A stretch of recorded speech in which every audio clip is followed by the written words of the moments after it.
Hello everyone, and welcome back to today's video. So today I want to give my take on what is an art style, how do you find one, and how do you keep an art style or have a recognizable art style.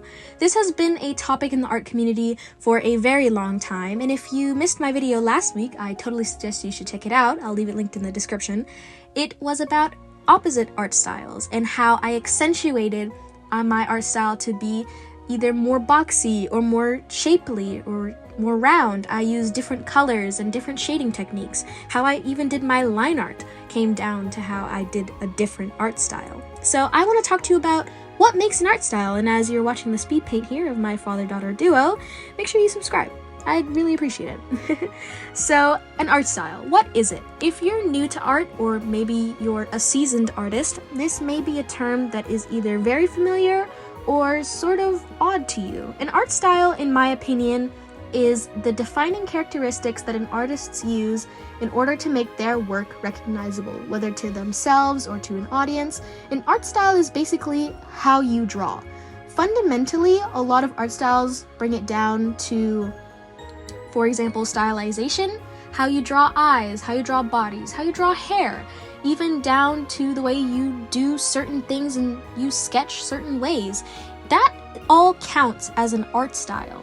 I don't think an art style can necessarily be defined as cartoonish versus realistic, because semi-realism or realism can have its own art style. Just because you replicated a photo doesn't mean it's gonna look exactly the same unless you're doing hyperrealism, which is a different category technically.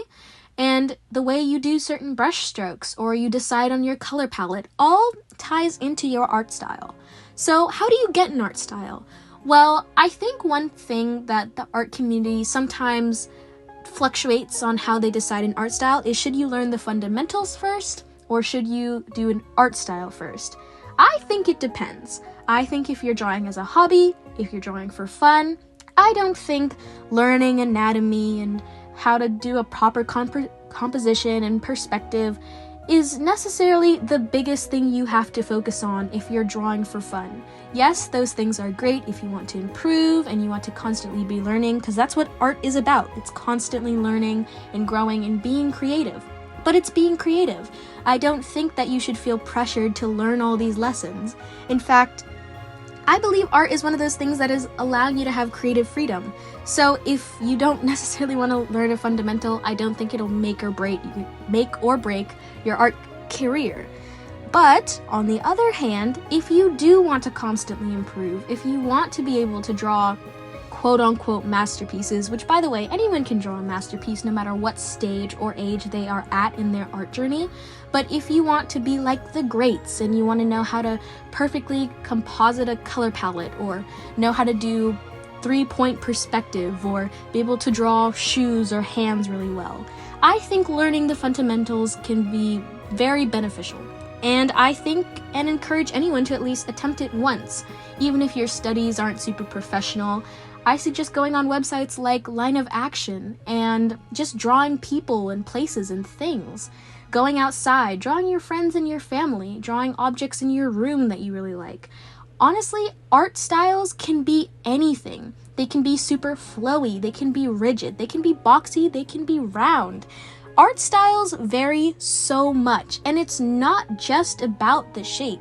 It's also about the line art, whether you have line art or not. Whether you do textured line art, really thin line art, thick line art, whether you have really smooth, clean line art, or if you don't do line art at all, how do you separate your shapes? Does your line art play a role in differentiating values and putting up, texture and line variation? That counts as an art style as well.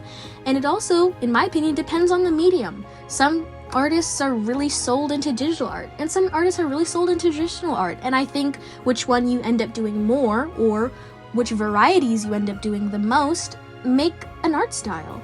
I also think the way you pick colors. Do you prefer more desaturated colors?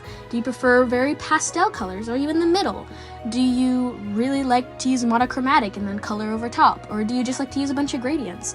I think this all plays a part in an art style, and I don't think you need to get caught up in having an art style or really needing one. I think everyone should just enjoy the art process for what it is. And so as you're seeing me in this speed paint using my usual art style, you'll notice that I have thin line art. My colors tend to range in the mid-tones. I have bolder shapes, and I tend to use rounded and pointed figures. Art styles are something that you develop over a long time, and I've been drawing for almost 7 years now, going on a decade in a few more years, and I've been developing this for a very long time. So if you're a new artist, don't get caught up in having an art style, just draw for fun. But if you want an art style, try to find creators that inspire you. If you really want a more cartoony art style, look through your favorite animated movies. Or if you want a more realistic style, draw from life and reach out to other painters or artists that also do studies of real life. And in any event, always remember to draw for yourself, as that's what the main part of art is, to be creative for yourself. So I hope this video was really helpful, and I will see you all in the next one. Bye-bye!